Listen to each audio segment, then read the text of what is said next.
Oke, bismillahirrahmanirrahim. Assalamualaikum warahmatullahi wabarakatuh.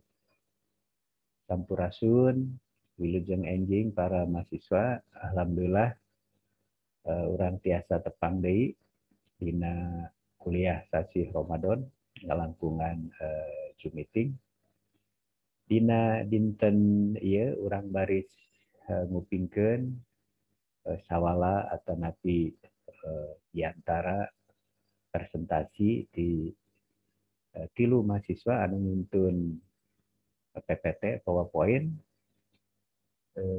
ngenaan sejarah Indonesia masa kolonial anu topik-topikna tos dipilih sewang-sewangan ku para mahasiswa. Nyata anu baris tampil, anu baris presentasi Fahri Aziz, terus Kurniati Nurdin, anu pamungkas, anu katilu Susan Sadinia. Mangga supados teu nyangkolong kana waktos urang sami-sami kupingkeun presentasi ti Fahri Aziz. Fahri Aziz waktosna 5 dugi ka 10 menit. Mangga tiasa ngawitan ti ayeuna. Baik, bismillahirrahmanirrahim. Hanif bisa izin share screen.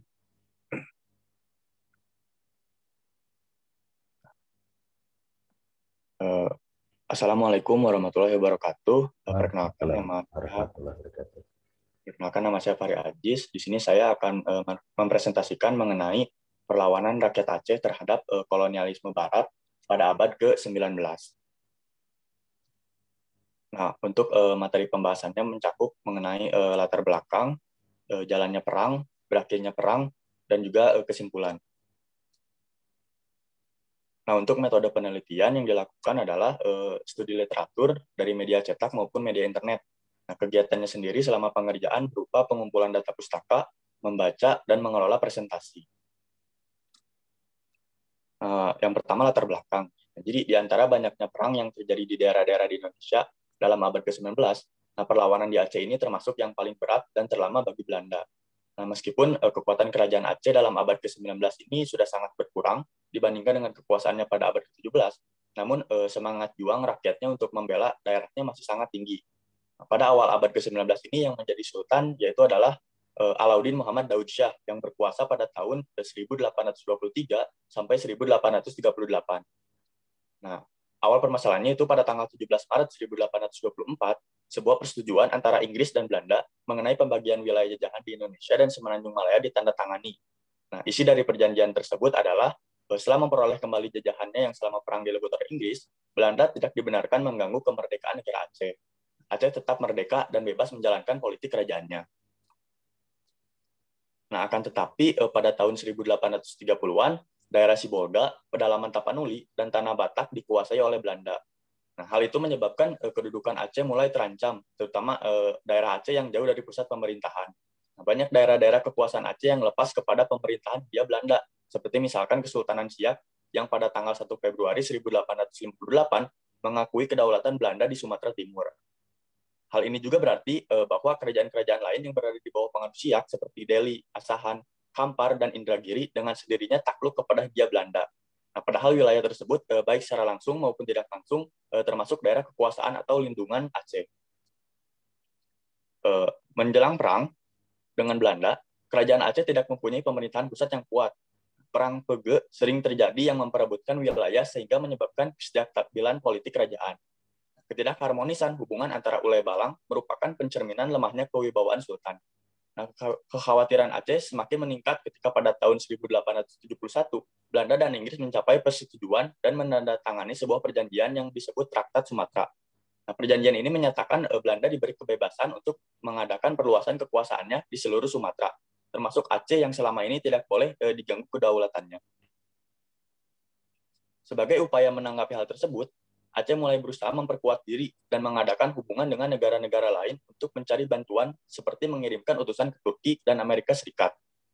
Mendengar desas-desus tersebut, membuat pemerintah Hindia Belanda khawatir akibatnya. Menteri Jajahan di negeri Belanda pada tanggal 18 Januari 1873 memerintahkan kepada Gubernur Jenderal di Batavia agar mengirimkan kapal dengan pasukan yang kuat ke Aceh. Dan pada tanggal 22 Maret 1873, FN Niwei Hussein mengirimkan surat melalui utusannya. Nah, surat itu berisi bahwa Sultan Aceh diminta untuk mengakui kedaulatan Hindia Belanda. Mendengar hal tersebut, Sultan tentu tidak mau menerima surat tersebut dan memberi jawaban penolakan yang secara tidak langsung. Nah, akhirnya pada tanggal 26 Maret 1873 datang utusan dari pihak Belanda untuk menyatakan perang terhadap Aceh. Nah, selanjutnya jalannya perang. Tanggal 5 April 1873, Belanda mengirimkan pasukan penyerbu yang cukup kuat dan lengkap. Nah, pasukan ini dipimpin oleh Mayor Jenderal Kohler, seorang panglima yang tangguh. Menanggapi hal tersebut, para pejuang Aceh kemudian menyambut serbuan Belanda itu dengan menembakinya dengan senapan. Nah, pertempuran dahsyat segera meletus antara pasukan penyerbu dengan laskar pejuang Aceh di pantai sebelah barat daya. Tanpa diduga, kapal-kapal perang Belanda menembaki pertahanan Aceh dengan meriamnya sehingga para pejuang Aceh terpaksa mengundurkan diri dan meninggalkan benteng pertahanan yang terletak di pantai.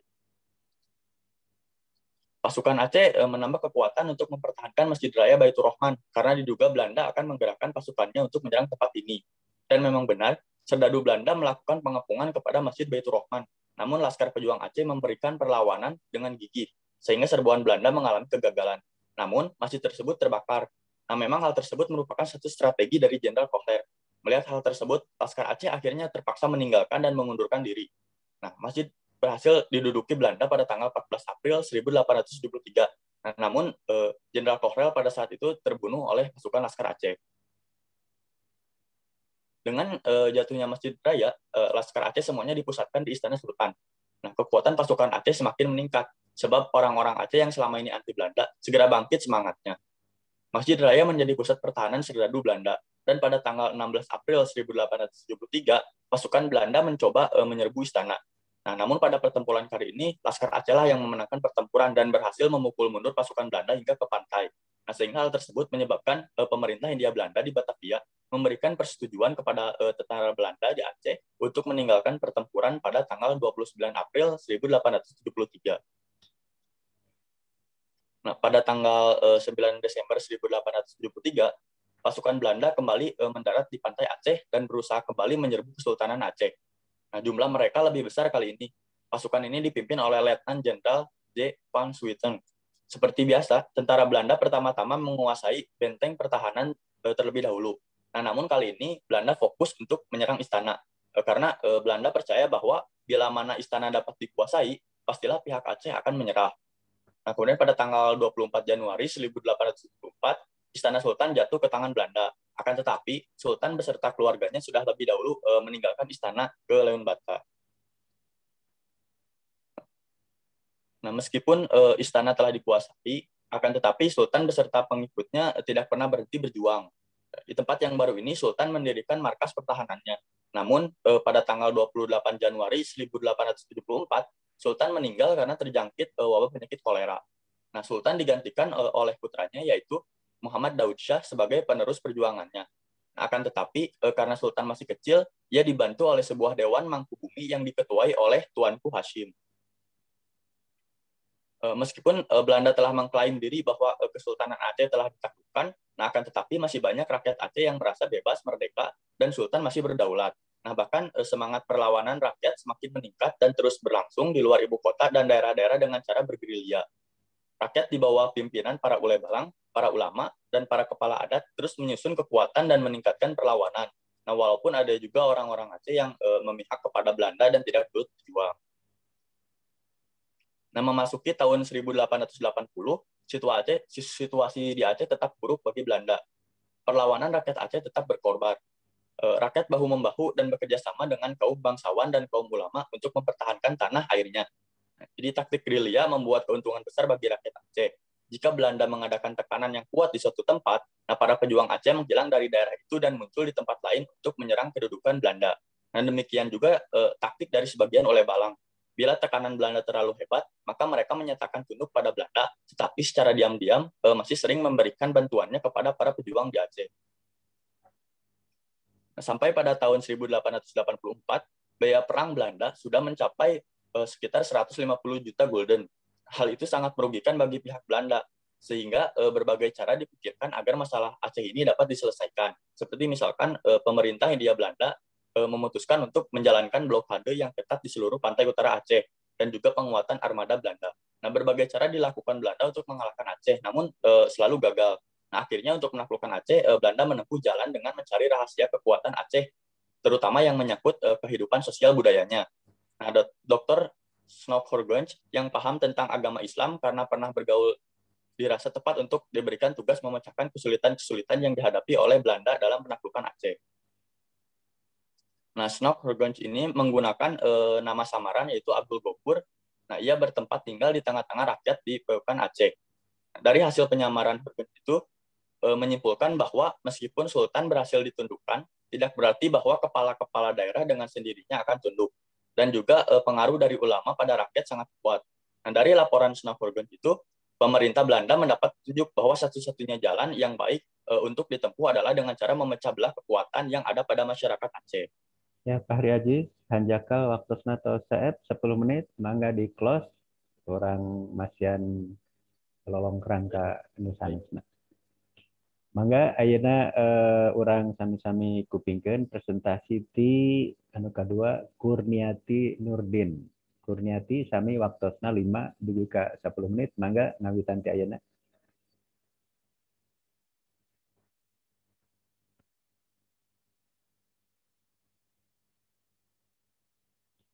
Mana suantana teh ya suantana Kurniati?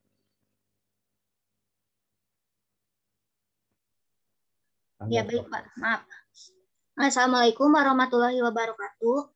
Perkenalkan, nama saya Kurniati Nurdin dengan NIM 1906108. Kali ini akan mempresentasikan materi yang berjudul Cut Nyadin 1948 sampai 1908, pejuang wanita dari Aceh yang ditakuti Belanda. Masalah kajian atau yang akan saya bahas kali ini adalah pertama biografi Cut Nyadin, kemudian Cut Nyadin dalam Perang Aceh, dan Cut Nyadin diasingkan ke Sumedang. Metode yang saya gunakan yaitu metode deskriptif dan studi kepustakaan. Metode deskriptif yaitu suatu metode penelitian dengan cara mengumpulkan data secara keseluruhan dan mengadakan klasifikasi terhadap data tersebut. Setelah diklasifikasi, lalu diadakan suatu analisa dan dibuat dalam bentuk deskripsi. Lalu studi kepustakaan di mana mengumpulkan sumber-sumber tertulis yang didapat dari buku, e-book, e-jurnal, dan sumber-sumber online lainnya. Nah, pembahasan yang pertama mengenai biografi Cut Nyadin. Cut Nyadin lahir di Lampadang, Kesultanan Aceh pada bulan Januari tahun 1848. Ia berasal dari keluarga bangsawan yang taat beragama di Aceh Besar. Wilayah Namukim pada tahun 1848. Ayahnya yang bernama Teku Nantasetia ini merupakan Ule Balang Namukim, dan ibunya merupakan anak bangsawan dari Lampagar. Nah, Namukim ini merupakan salah satu daerah yang dikuasai oleh Ule Balang. Jadi sistem kekuasaannya itu secara feodal. Cut Nyadin juga di sini mempunyai kakak laki-laki yang bernama Cut Rayut. Namun dikarenakan memiliki keterbatasan sehingga Cut Nyadinlah yang dididik oleh orang tuanya untuk meneruskan menjadi Ule Balang di Namukim. Cut Nyadin menikah dengan Teku Ibrahim pada usia belia dan bersama-sama berjuang melawan penjajah. Namun Teku Ibrahim Langa ini wafat di medan pertempuran melawan Belanda. Setelah 2 tahun suaminya wafat, Cut Nyadin menikah lagi dengan Teku Umar dan meneruskan perjuangannya melawan Belanda. Kemudian pembahasan selanjutnya Cut Nyadin dalam Perang Aceh. Dalam keadaan perang, Cut Nyadin ini mempunyai 2 peran, yaitu sebagai seorang ibu yang bertugas untuk merawat anaknya dan membesarkan anaknya, dan juga sebagai seorang istri yang berjuang bersama suami dan pejuang-pejuang lainnya untuk melawan penjajah.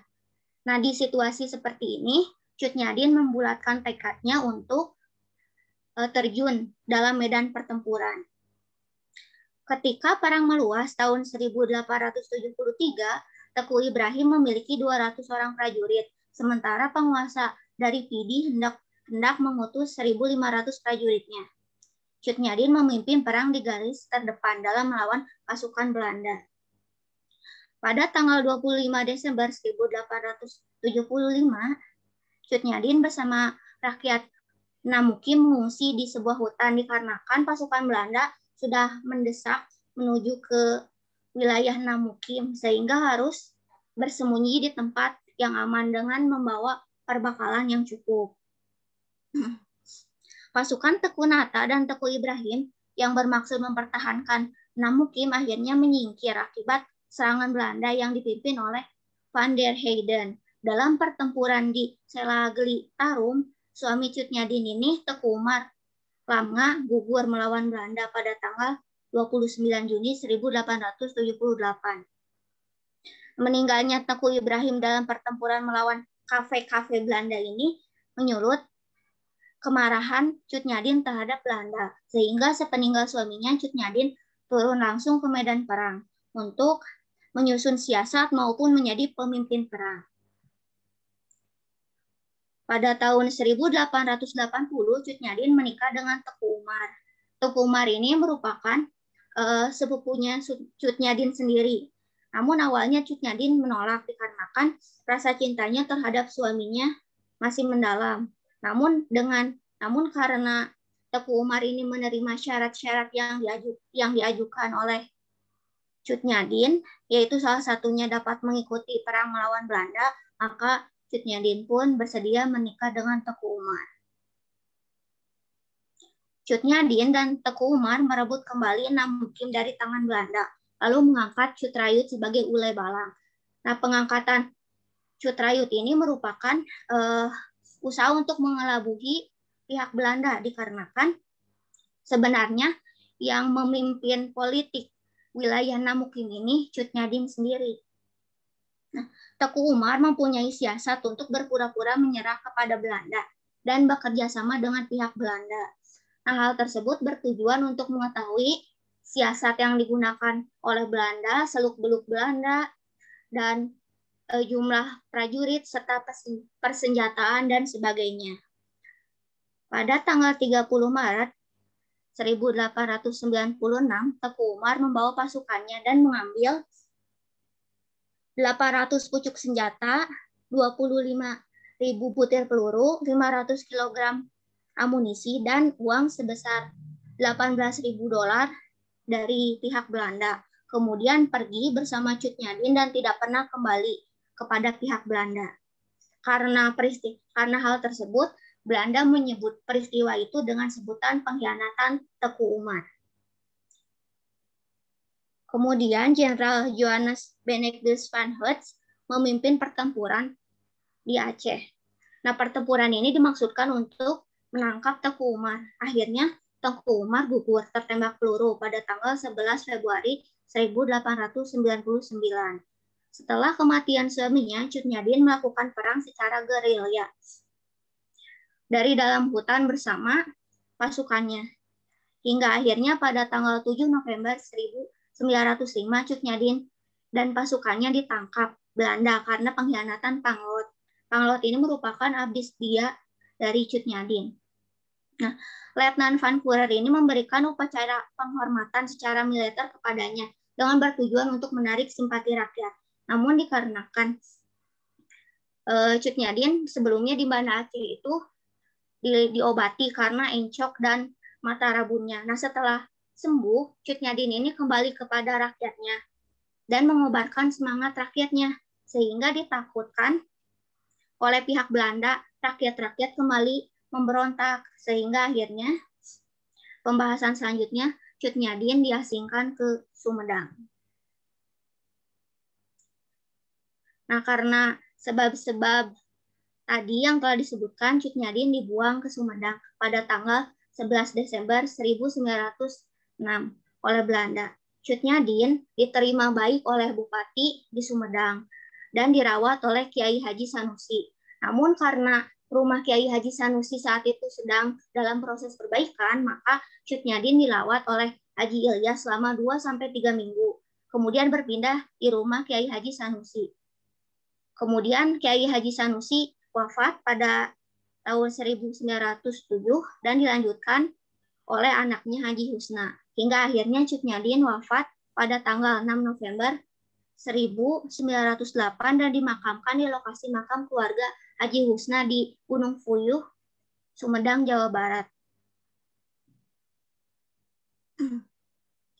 Nah, ini daftar pustaka yang saya rujuk. Sekian presentasi dari saya. Mohon maaf apabila terdapat banyak kekurangan. Wassalamualaikum warahmatullahi wabarakatuh. Waalaikumsalam warahmatullahi wabarakatuh. Mangga orang sami-sami kupingkeun ayeuna anu pamungkas nyaeta presentasi ti Susan Sadinia. Susan waktosna 5 dugi ka 10 menit mangga ngawitan ti ayeuna.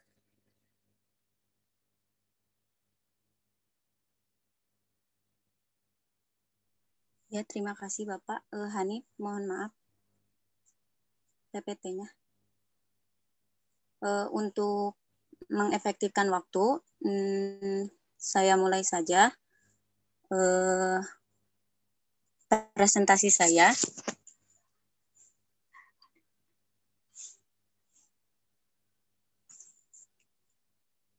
Nah, jadi di sini saya akan mempresentasikan mengenai Sisingamangaraja pada Perang Batak tahun 1878 sampai 1907. Next, Hanif.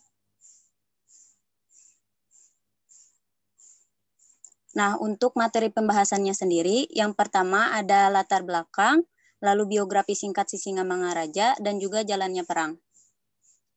Next.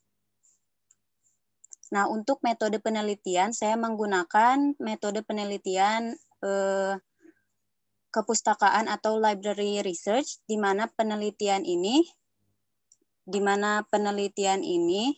dilaksanakan dengan menggunakan literatur kepustakaan atau studi kepustakaan yang kegiatannya menghimpun informasi yang relevan dengan objek atau masalah yang menjadi objek penelitian. Dan informasi tersebut dapat diperoleh dari buku, karya ilmiah, tesis, disertasi, ensiklopedia, internet, dan juga sumber-sumber lainnya. Next, Hanif.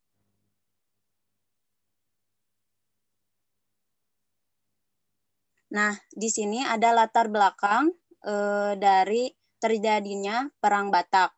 Untuk latar belakang terjadinya Perang Batak ini, yang pertama adalah masuknya para misionaris dalam penyebaran Kristen di wilayah Batak.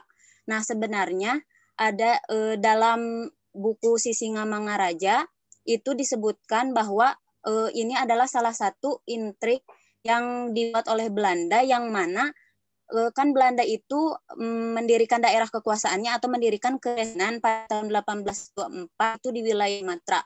Nah, akan tetapi sulit untuk menjangkau Tapanuli karena di sebelah utara itu terdapat Aceh yang mana pasukannya sangat kuat, dan di sebelah selatannya sendiri ada Minangkabau yang pada saat itu juga Belanda menghadapi orang Minangkabau itu dengan perang Padri. Nah, sehingga Tapanuli ini kan ada di tengah-tengah, menyulitkan pihak Belanda pada saat itu untuk menjangkau Tapanuli dalam penyebaran agama Kristen di sana. Nah, pada saat itu pula terjadilah wabah kolera di Tapanuli, yang mana ini adalah dampak dari adanya perang Padri, karena orang-orang yang tewas pada saat perang Padri itu dibuang ke sungai, sehingga sanitasi itu menjadi buruk. Nah, oleh sebab itu didatangkanlah para misionaris dan juga berisikan orang-orang yang ahli di dalam bidang kesehatan untuk membantu orang-orang yang ada di sana. Nah, yang pertama itu ada 3 misionaris dari Inggris, tapi mereka itu ditolak. Nah, yang kedua ada Ludwig Ingwer Nommensen. Nah, Nommensen ini pertamanya emang ditolak karena menurut Rick Lab sendiri bahwa orang-orang Batak itu mereka cenderung menutup diri dan tidak ingin ada orang baru yang masuk, karena mereka mempunyai kepercayaan bahwa orang baru yang masuk itu dapat membawa musibah ke wilayah mereka sendiri. Akan tetapi Nommensen ini dengan gigih membantu orang-orang yang sakit. Nah, kalau yang mau masuk ke Kristen, mereka akan diberi obat dan akhirnya sembuh. Nah, maka dari itu orang-orang yang masuk Kristen itu jadi lebih banyak karena mereka itu diobati. Nah, dari awalnya penganut Kristen itu pada tahun 1864 itu hanya 1250. Nah, pas tahun 1900 ini menjadi 6.250, akan tetapi pada 1878 juga sudah banyak gitu orang Batak yang masuk Kristen. Maka dari itu menjadi kekhawatiran tersendiri dari Sisingamangaraja ini, karena Sisingamangaraja ini kan daerah Batak ini ada huta-hutanya atau kampung-kampungnya sendiri. Nah, jadi orang-orang yang ada di huta-huta itu sedikit kurangnya jadi kurang menghormati gitu. Jadinya Sisingamangaraja ini menjadi sedikit ketakutan akan hal tersebut dan juga ancaman dari pihak Belanda, sehingga Sisingamangaraja dan para raja-raja Batak yang lainnya berusaha untuk mengusir para jending-jending ini, sehingga membuat para jending ini ketakutan dan meminta bantuan kepada Belanda. Next, Hanif.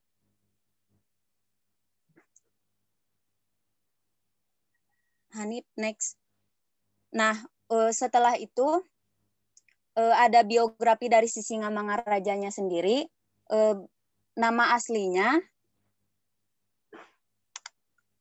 asli Sisingamangaraja yaitu Patuan Besar Umpo Pulo Buto yang lahir di Bakara, Tapanuli. Nah, ia lahir 18 Februari 1846.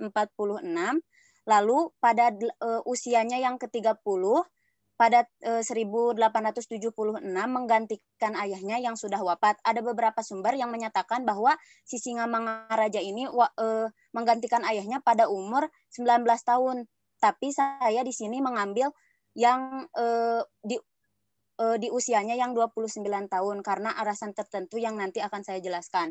Nah, lalu pada tahun 1878 Sisingamangaraja ini mulai mengadakan perang Batak.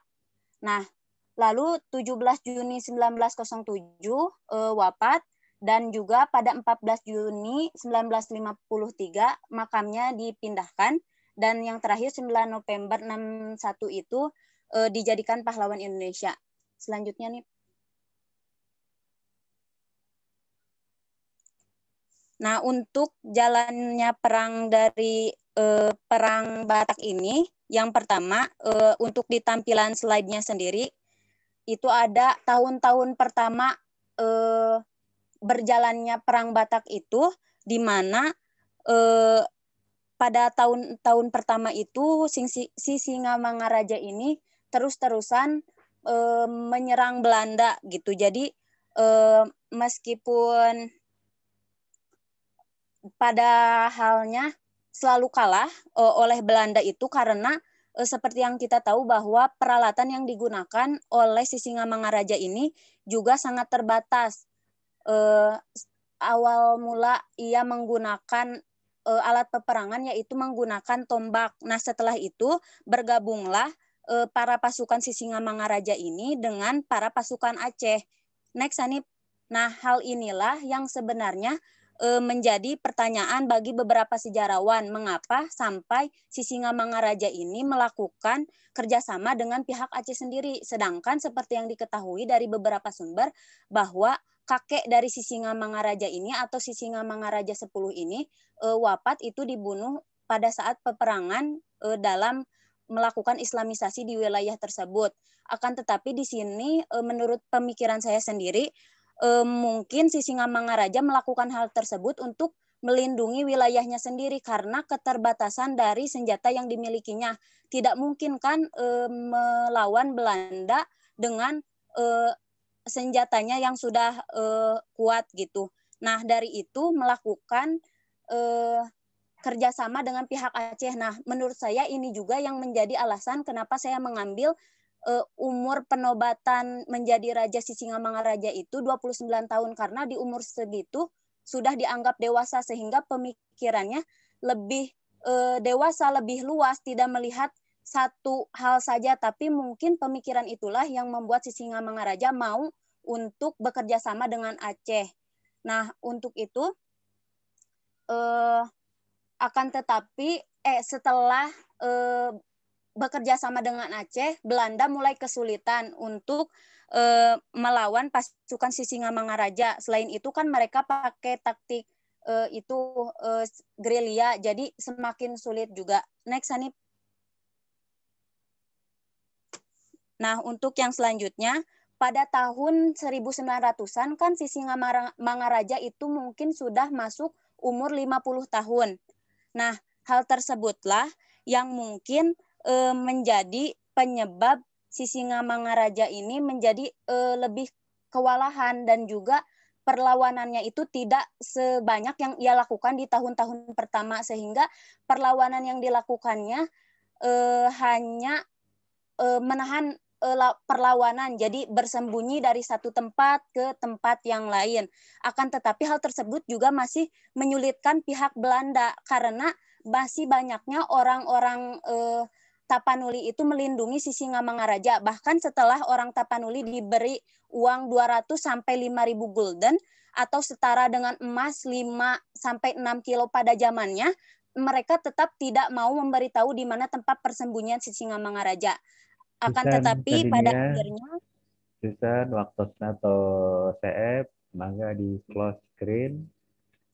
Terima kasih.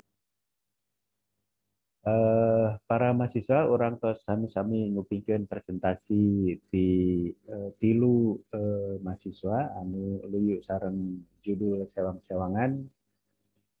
Orang punten nya secara secara umum masih macanya hari masih maca mah hartosna teu acan paham tah kana judul anu dipilih teh nya budak SD budak SMA langkung saya tah macana nya tibatan mahasiswa dan simkuring sok naon teras-terasan ngadugikeun nyage presentasi teh latihan akademik tapi mahasiswa teh kedah diantaranya kedah saya atuh poin teh dinu eta mah urang ngabamblam yen urang apal kanu materi eta kanu judul eta ya mah hayu maca akhirna seueur nu lepat maca nagenya janten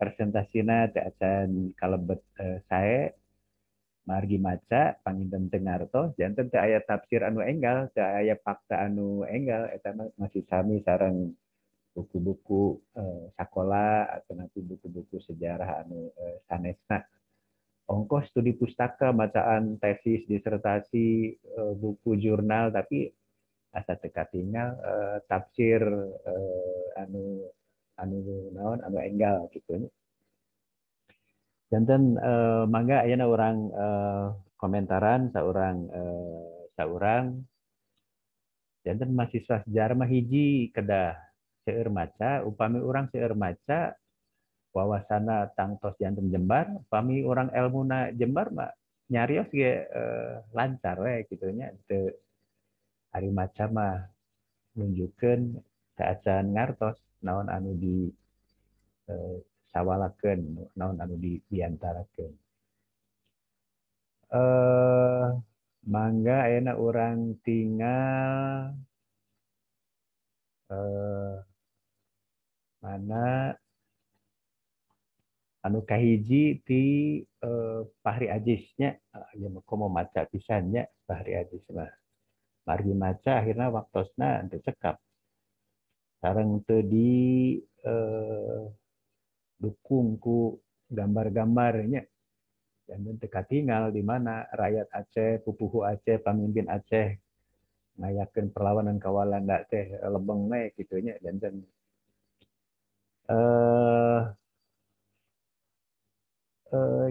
nunjukkeun yen margi maca janten nalika ngajelaskeun perlawanan rakyat Aceh teh dina sejarah mah sanes urang teh kedah jelas sabab-sababna kedah jelas kausalitasna kedah jelas naon kasam tukangna tai anu teu dianalisis anu teu dijelaskeun kedahna mah dijelaskeun kumaha struktur politik sosial masyarakat di Aceh utamina antawis sultan ulama sareng ulai balang tadi tos disinggung tapi margi maca teh teu ngartos nyage nalika sultana tiasa dikawonkeun tapi tetep ulama sareng ulai balang Aceh ngayakeun perlawan janten kedahna mah dianalisis yen struktur sosial politik di Aceh mah memang khas.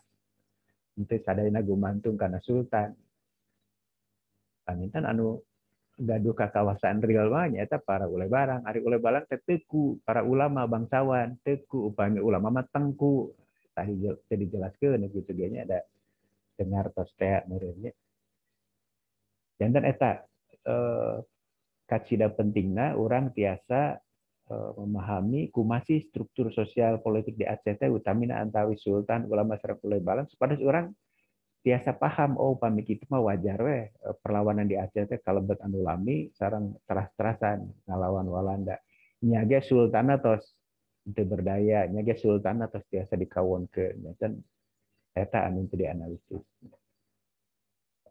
Kitu sami sareng nu sanesna nyebatkeun tentara Walanda teh sigana tentara barodah teh ninggal tadi di nu gambar Susan hari deung tentara Walanda teh kadana dianalisis yen Walanda teh tentarana sanes bule unggul secerna mah orang Jawa, orang Madura, orang Manado, orang Ambon anu Kristennya janten pinter Walanda kangge numpas orang Aceh mah teu kedah ku Walanda ku orang Melayu dewe ku orang ku bangsa pribumi dewe janten teu dianalisis seolah-olah Walanda teh barodah teh kabeh tadi di nu fotona Susan hari deung orang Walanda na eta teu dianalisis.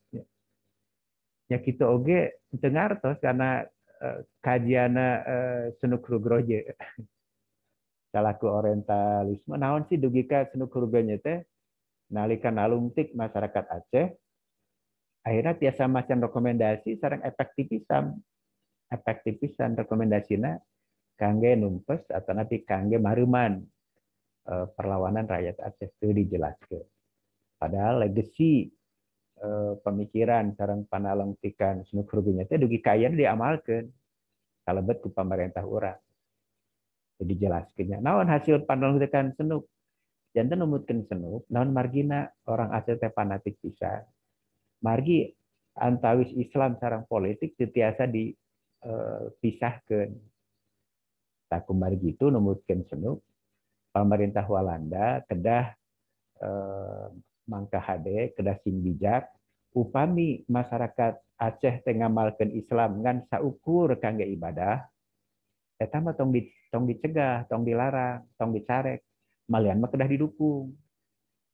Tadina konteks ieu naon margina Masjid Baitur Rahman teh dibangun ku Walanda eta teh di Nararaja, margi ieu teh Islam ibadah. Cek Senuk upami pemerintah Walanda ngabantos Islam ibadah mah ke baris kenging simpati di umat Islam.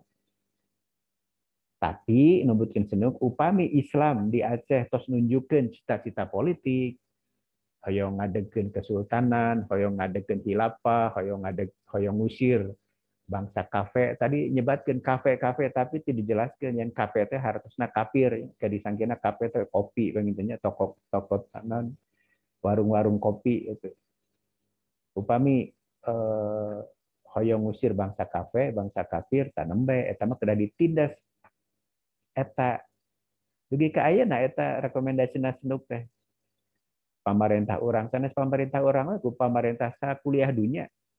So, pemerintah orang upami umat Islam kangge ibadah wungkul mah bade naik haji, bade ngabangun masjid, bade zakat, infak, Ramadan didukung ku pemerintah.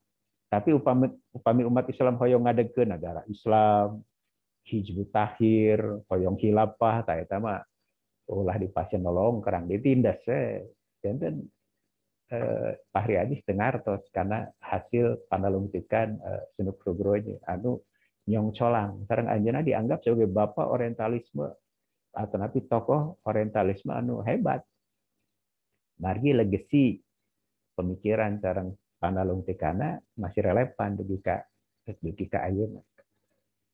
Kumaha deui supados rakyat Aceh teh henteu fanatik kanu Islam. Nah, kedah nama dijelaskeun oge numutkeun Senuk Rugroje kedah dipasieun pendidikan sekuler. Saha eta we para bangsawan, para teku, para ulai bala supados komitmen kana keislamanna rada ngirangan. Janten teu dijelaskeun mah teu ngartos komo sabari maca teh nya. Ieu ge aya patula patalina ari 5 mah kirang atuh nya. Janten minimal 10 rujukan teh.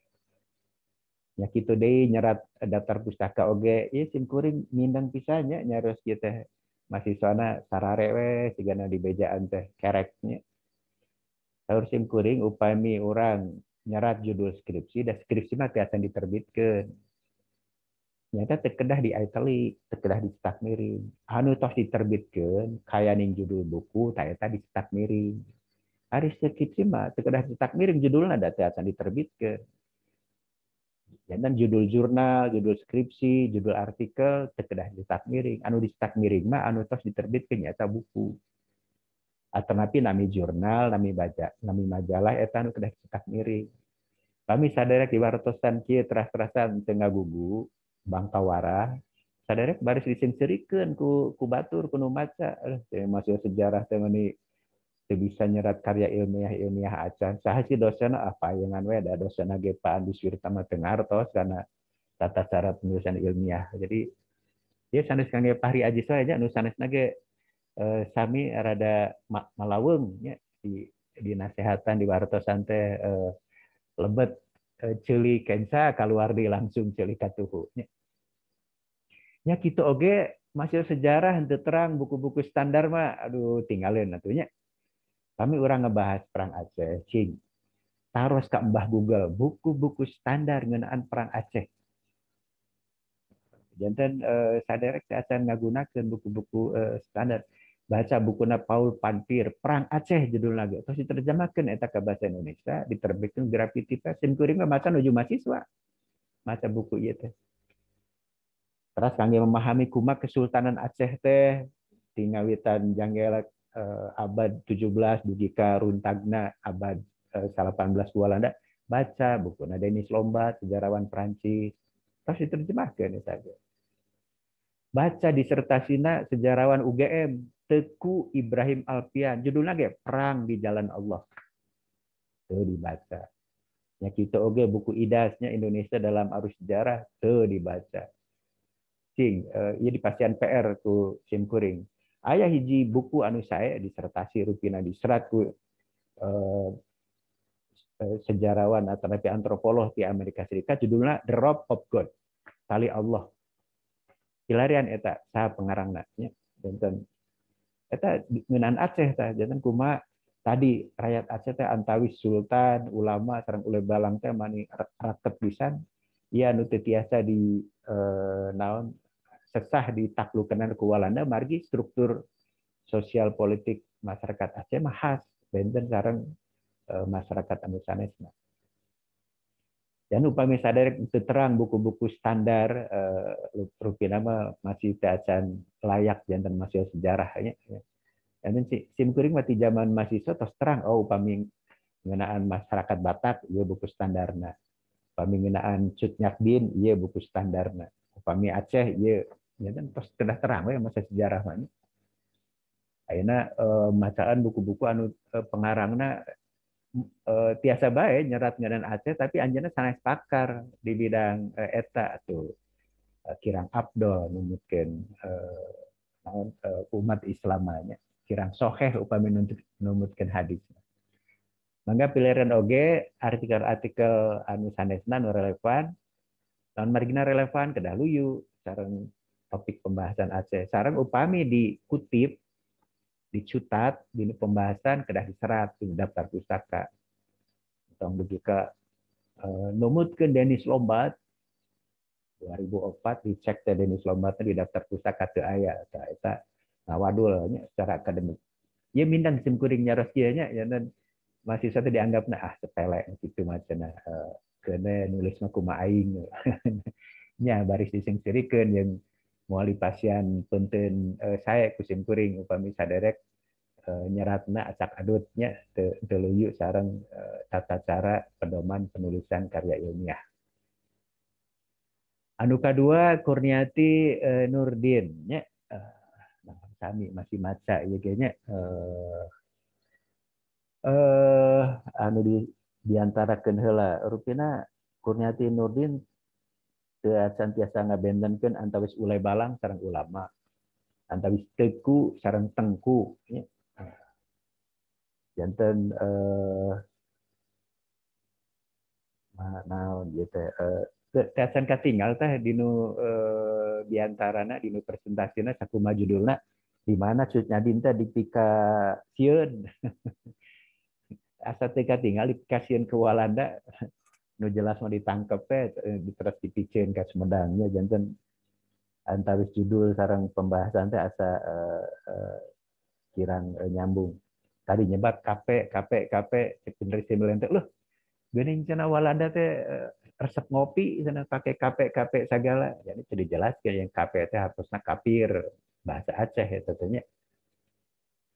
Eta anu diantarakeun. Ayeuna tinggal PPT-na jangan nyage tadi ngabahas biografi Cut Nyakin tapi tadi disebutkeun tah tadi analisis riwayat pendidikannya Cut Nyakin.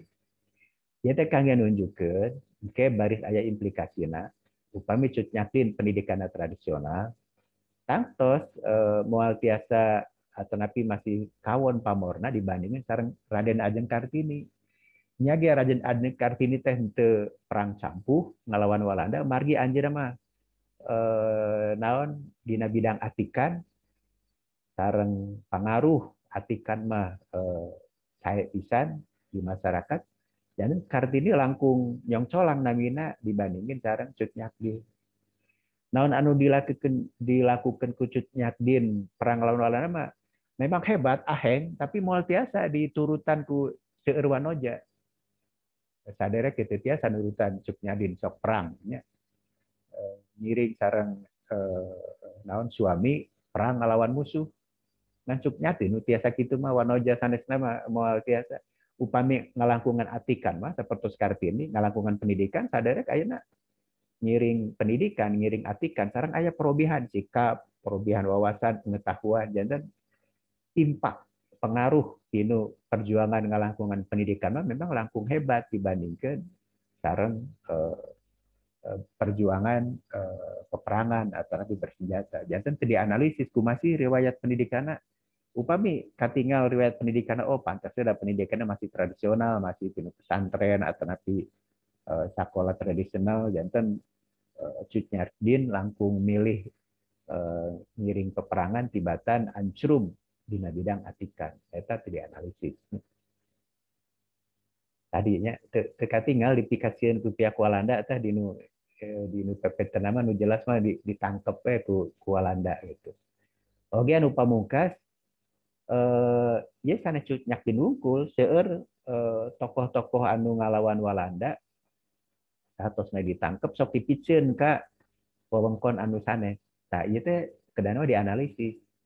Aya implikasina ieu teh secara tidak sadar teu disadari ku Walanda yen Cut Nyakin dipicieun ka Sumedang, Jawa Barat, Diponegoro orang Jawa dipicieun ka Manado, dipicieun ka Makassar, Soekarno ke orang Jawa dipicieun ka Ende, dipicieun ka Bengkulu, ka Prapat, eta teh teu sadar yen Walanda teh salah sama tos ngawangun simpul-simpul persatuan.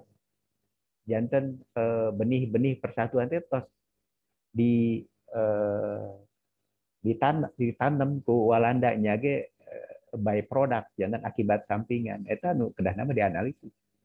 Ku margi Cut Nyakin dipicieun ka Sumedang atuh hubungan emosional antawis orang Sunda sareng Aceh teh raket pisan dugi ka ayeuna. Nalika di Aceh aya gerakan DITI pimpinan Dobur upami anu numpesna Panglima ti Siliwangi orang Sunda mah sok berhasil tah.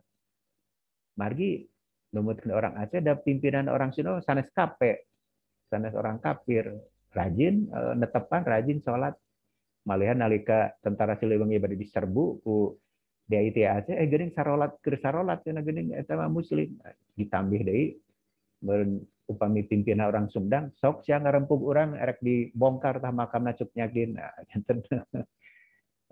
Ya kedana mah dianalisisnya implikasi dipicieuna sanes Cut Nyakin wae tokoh-tokoh anu ngalawan Walanda ka daerah-daerah anu sanes teh salurusna mah tos nimbulkeun hiji naon persatuan atawis bangsa Indonesia anu seueur geuning bangsana di urang mah ratusan nya. Etnikna kapungkur mah etniknya disebutna bangsa. Mangga orang Sunda upami ka Aceh aya tepang serang orang Sunda sok eueuh geuning jadi aya bangsa urang ternyata bangsa tadinya hartosna etnik atau napi sukunya eta oge teu dianalisis naji da maca teh nya jeung buat teu ngartos saha susah teh kumaha perjuanganna sareng eta di sejarah mah urang teh kadang analisis sebab akibatna nya kausalitasna dianalisis kalawan netral ya urang mah rasional teu kedah naon hideung atau napi bodas perspektif urang jangan nambah ilmu eta mah nya jadi sami nya janten teu malire kana saran-saran tim kuring mindeng padahal dugikeun yen judul buku mah kedah di italic kedah dicetak miring sami ieu ge teu terang mana buku-buku standar ngeunaan Cutnyakdin anu aya patula patalina sangka sareng perang Aceh nya tadi Paul Panfir kedah dibaca Teku Ibrahim Alfian Perang di Jalan Allah kedah dibaca bukuna Antoni Reid Kenan Aceh kedah dibaca Dennis Lombat Kesultanan Aceh kedah dibaca ta ieu tah Drop of God nya tali Allah ting antropologi Amerika ya oke kedah dibaca kami pilihan deui artikel dina jurnal ilmiah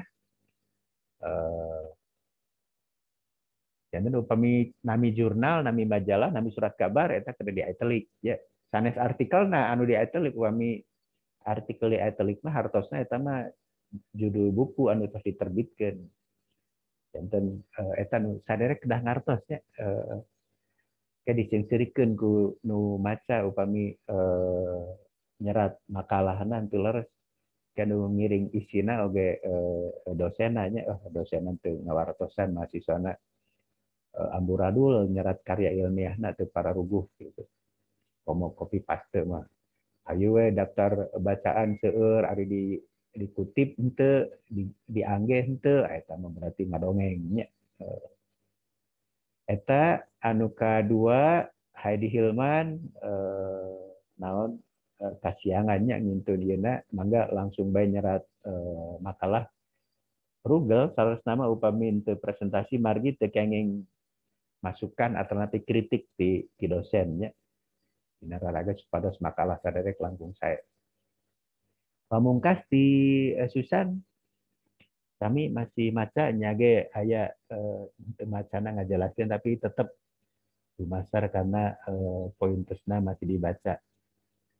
Terus Susan rupiana mah gaduh pemahaman yen sadaya orang Batak teh Kristen rupiana mah nya. Saderek kedah mendalami di masyarakat Bataknya.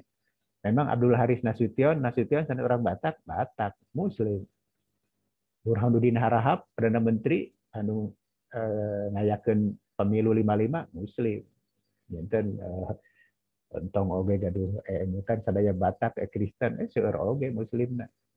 Janten eta nu kedah urang Akbar Tanjung eta Batak eta teh Muslim. Ta Kristen di Batak mah tadi khas tadi singgungnya sareng tadi dijelaskeun. Nyata Kristena HKBP terang teh singkatan HKBP eta Kristen orang Batak teh. Pilarianya Kristen HKBP. Anu gerejana di urang aya di Jalan Jakarta atau sok rame upami dinten Sabtu Minggu teh nya. Nya kitu oge dinu diantaranya dinu presentasi ya sebab-sebab perang teh sehingga mangaraja teh acan jelas nya enten analisisna masih eta masih chronicle tahun sakieu aya kejadian ieu tahun sakieu eta mah tu sanes sebab akibat sanes naon analisis sejarah eta mah chronicle nya kami sareng sok kieu geuning 1908 Indonesia bangkit, 1928 Indonesia bersatu, 1945 Indonesia merdeka. Nah, bangkit bersatu merdeka ujung-ujung jadi teu aya sebab akibatna. Janten urang mah upami nganalisis sejarah entong kronikalnya entong tahun sakieu aya kieu, tahun sakieu aya ieu. 17 Agustus 45 Indonesia merdeka. Ceuk saha aki urang eta lahir tahun eta mah janten pami urang teu nganalisis sebab akibat kirang kataji nya. Nya kita oge tadi nalika ningalikeun foto Walanda teu dianalisis. Jadi tentara Walanda anu nyangkalak si Singamangaraja teh harideung eta kulitna teh. Eta pasti orang Ambon, orang Manado, orang Madura, orang aya oge orang Jawa janten. Paling tadi aya lepat aya gambarna Jenderal Panhut pamit atanapi Kohler eta di Aceh eta masalah di Singamangaraja nya. Mangga ayeuna PowerPoint-na kadana mah dinu judul teh kedah diserat si Singamangaraja 12 nanya kapan seueur si Singamangaraja tadi numutkeun Susanti 10 11 12 anu janten pembahasan masih Singamangaraja 12 kan jana eta kedah diserat ya. Nah ieu ngartos gitu Susan bahasa Batak maknya singa eta teh bahasa Batak hartosna rumah baka. Singa mah tuh bahasa Sanskrit bahasa Sanskerta sing di India mah sing bahasa orang jadi singa mah singa we. Terang singa maung. Naon margina versi Bandung lambangna maung, sima aing, sima maung. Supados wibawa janten nami singa, nami macan, nami maung teh entong. Naon margina tokoh-tokoh urang baheula sok nami ngangge nami sato. Gajah, mada, hayam, muruk. Entong ningal satona tapi naon wibawana.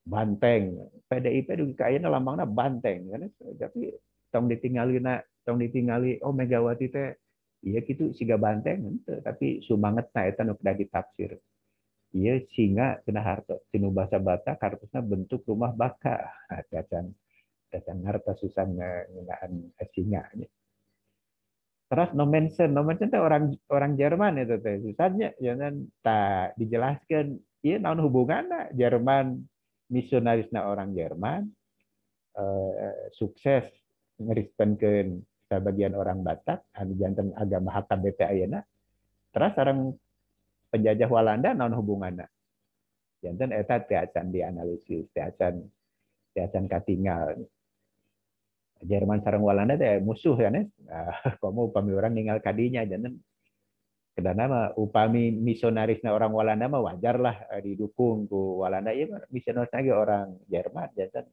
jasan katingal di mana yen misionaris orang Jerman teh ngadukung karena kekuasaan kolonial Walanda.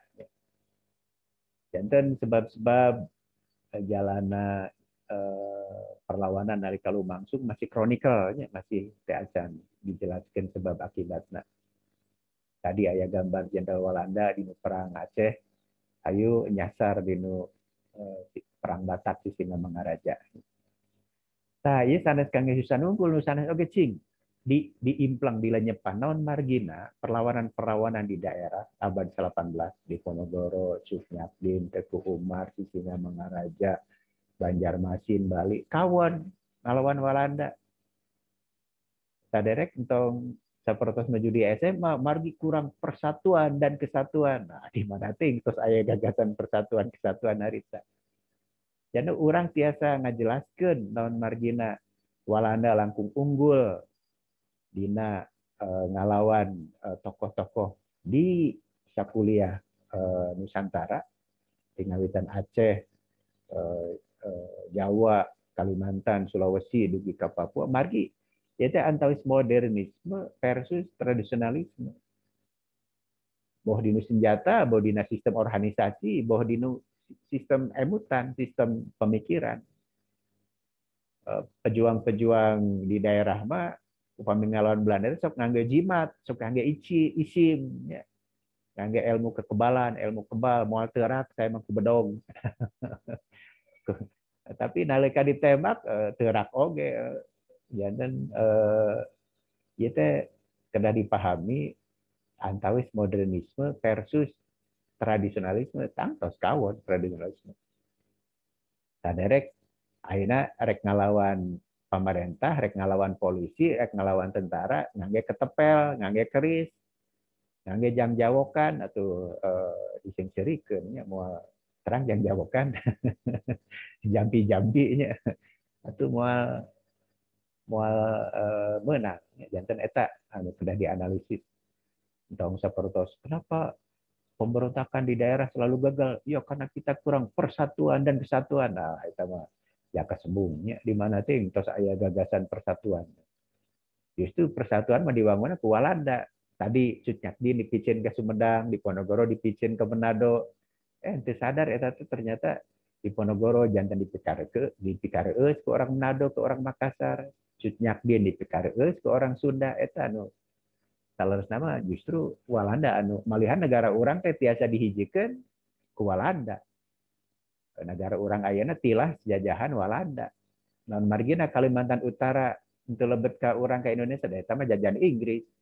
Non margina Irian Timur untuk lebet ka orang eta mah sanes jajahan Walanda. Papua Nugini mah janten eta nu urang kedah dipahami.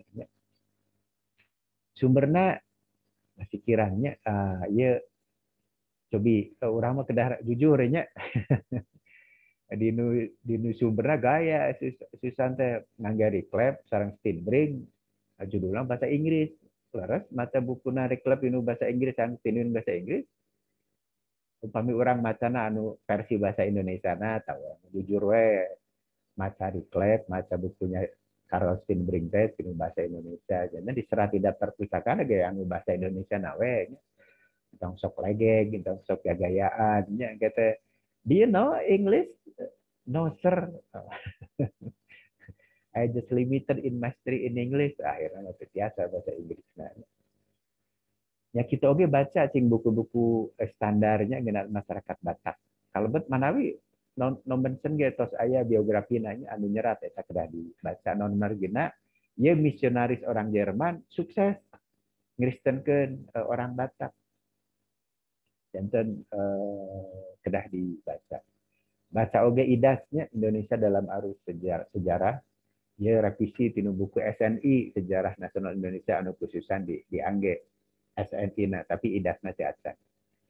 Pilarian deui artikel-artikel dina jurnal ilmiah anu relevan nalika di sutat dipetik kedah diseratkeun nya di daftar pustaka.